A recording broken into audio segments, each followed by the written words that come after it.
Assalamualaikum dan selamat sejahtera. Kali ini ingin saya kongsikan kisah dan pengalaman saya di sebalik tenggelamnya kapal MV Pulau Kejang pada 50 tahun yang lalu. Pada 1973, saya bersama anggota veteran yang kelima pasukan polis hutan bersiap-siap untuk pulang ke Semenanjung setelah menamatkan operasi selama 6 bulan menentang pemberontak Parti Komunis Kalimantan Utara atau PARAKU. Kami akan pulang dengan menaiki kapal laut melalui Pelabuhan Sibu. Sementara menunggu kapal sampai, kami ditempatkan di Lanang Camp. Lanang Camp merupakan pangkalan pasukan polis hutan. Kamp tersebut terletak di tepi Sungai Rejang. Untuk ke bandar Sibu, boleh menggunakan jalan darat ataupun sungai. Selain menjadi bandar kedua terbesar di Sarawak, Sibu juga merupakan bandar pelabuhan yang agak sibuk. Kapal-kapal dagang dari seluruh dunia turut singgah dan berlabuh di pelabuhannya itu.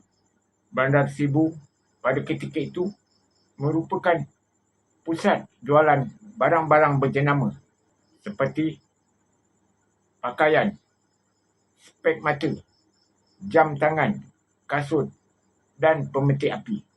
Dan barang-barang ini sangat diminati oleh golongan muda seperti kami. Sehari sebelum menaiki kapal, saya bersama rakan-rakan sempat pergi makan-makan di Bandar Sibu sambil melihat barang-barang yang rakan hendak beli. Lepas itu, kami berjalan di tebing Sungai Rejang, tidak jauh dari pelabuhan.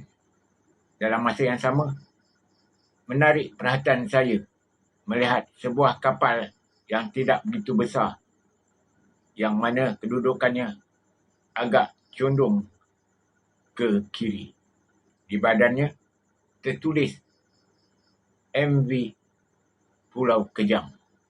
Kapal tersebut berwarna putih dan hitam. Menurut kata orang tempatan, kapal tersebut merupakan kapal kargo dan juga membawa penumpang yang berulang-alik dari Sibu ke Kuching. Hari yang ditunggu-tunggu itu akhirnya sampai. Pada waktu tengah hari, kapal Kota Ratu yang kami naiki itu bergerak meninggalkan Pelabuhan Sibu dan berlayar menuju ke Semenanjung.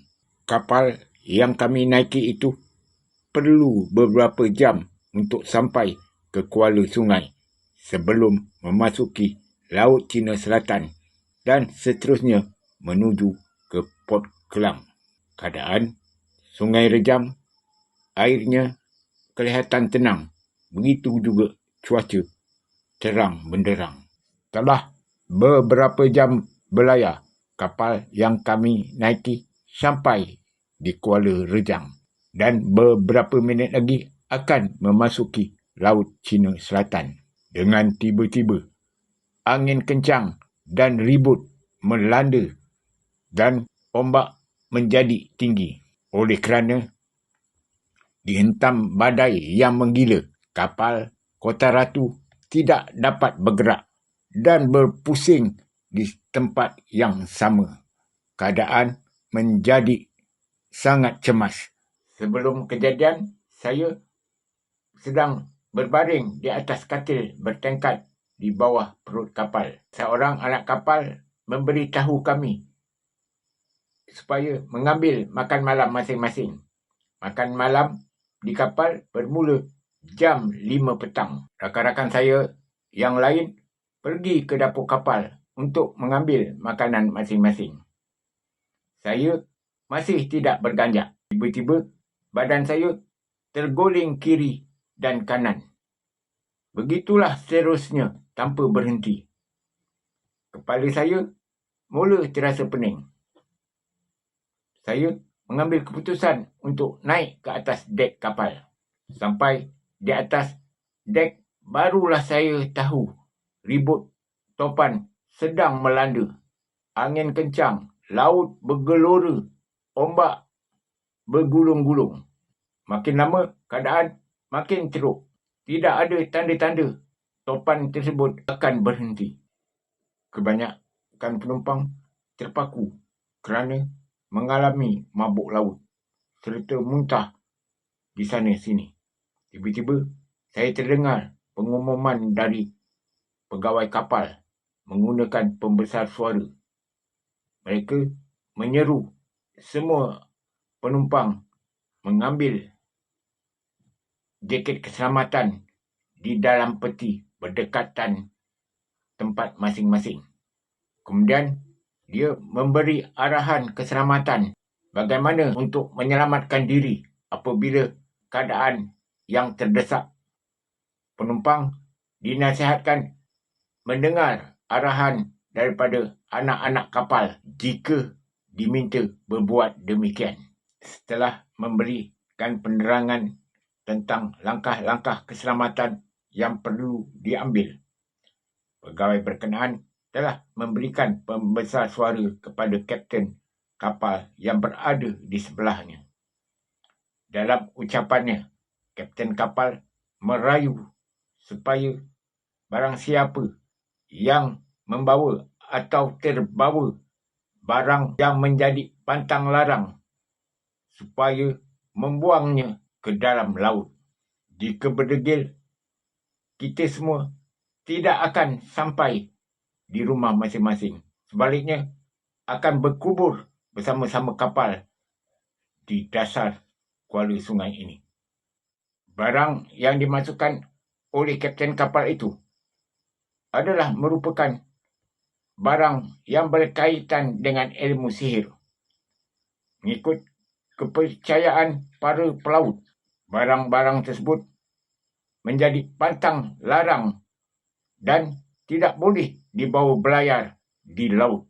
Beberapa minit selepas rayuan yang dibuat oleh kapten kapal, dengan tiba-tiba ribut topan di Kuala Rejang menjadi reda.